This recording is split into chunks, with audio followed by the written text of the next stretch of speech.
Qui suis-je? Je vais quand même me présenter. Donc, je suis Christelle Lucas. Comme vous pouvez le constater, c'est mon vrai prénom et mon vrai nom de famille, en fait, le vrai de la matière.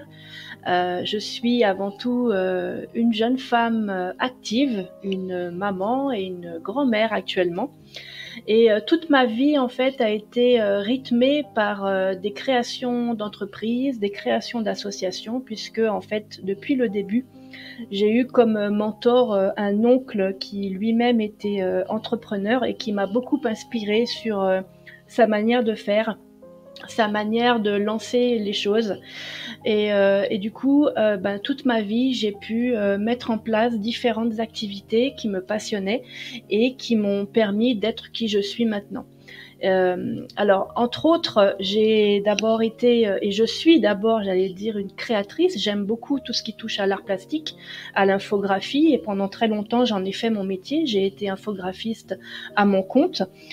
Puis, je suis passée à la formation. Donc, j'ai à un moment donné créé un organisme de formation où j'intervenais en tant que formatrice sur différentes compétences, différentes disciplines, mais également en tant que directrice administrative et pédagogique pour accompagner toutes les personnes qui m'entouraient en tant que manager et en tant que formatrice pour mes stagiaires.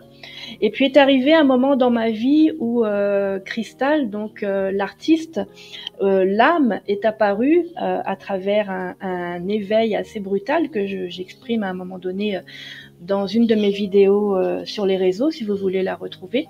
Et j'ai vraiment mis en avant le fait que j'étais un canal et que j'étais en capacité de recevoir de l'information et de la retransmettre. Et à ce moment-là, j'ai vraiment changé de vie.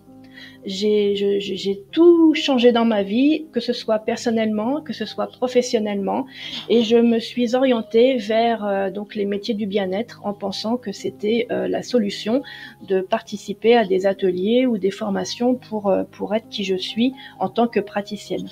Et pendant un certain temps, donc à partir de 2015, j'ai commencé à pratiquer des massages, des soins vibratoires, des soins à travers des outils qui étaient surtout les bols tibétains, les cristaux, et puis à un moment sont arrivés les tambours que j'affectionne particulièrement. Et tout ça, en fait, s'est construit dans une boîte à outils. J'aime beaucoup utiliser ce mot parce qu'en fait, ce ne sont pas mes outils qui m'ont défini. C'était vraiment moi et ma capacité à transmettre l'information que je recevais. Et dernièrement, donc un autre tournant de ma vie, j'ai mixé toutes ces compétences, qu'elles soient artistiques, en termes de formation, en termes de canal, en termes de pratique holistique, pour proposer du coaching quantique, vraiment un accompagnement complet qui regroupe à la fois toutes mes compétences, on va dire, dans le matériel, dans notre vie au quotidien, et à la fois dans la vie spirituelle qui englobe en fait tous les aspects du subtil, toutes les capacités émergentes, tout ce que vont pouvoir ressentir les gens à travers leurs émotions et leur intuition qui commence à naître.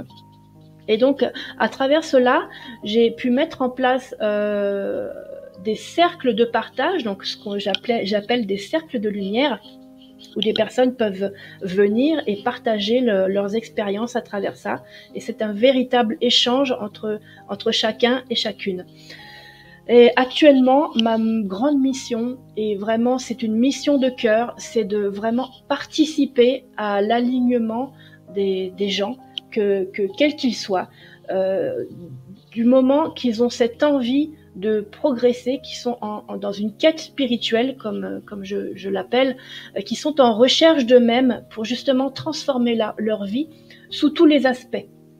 Et ma mission, vraiment, je l'exprime avec un énorme amour et un énorme cœur pour que tout ça puisse se concrétiser dans leur vie. Actuellement, j'ai pu accompagné à peu près 200 personnes depuis que je me suis lancée dans les pratiques de soins quantiques et le coaching quantique. Et toutes ces personnes se sont retrouvées changées à chaque fois qu'elles ressortaient de soins ou d'accompagnement ou d'échanges tout simplement avec moi. Elles avaient cette sensation que quelque chose avait bougé à l'intérieur d'elles. Quelquefois, j'entendais des personnes me dire « j'ai l'impression d'être plus grande que mon corps ou plus grand que ce que je ne suis ». Ou simplement de se dire les choses bougent parce que tu m'as fait prendre conscience de certaines choses. Tu es vraiment une source d'inspiration. Et quand on entend ce genre de choses, on est encore plus aspiré par cette envie de cœur de vouloir encore plus donner de nous-mêmes et encore plus aider les autres.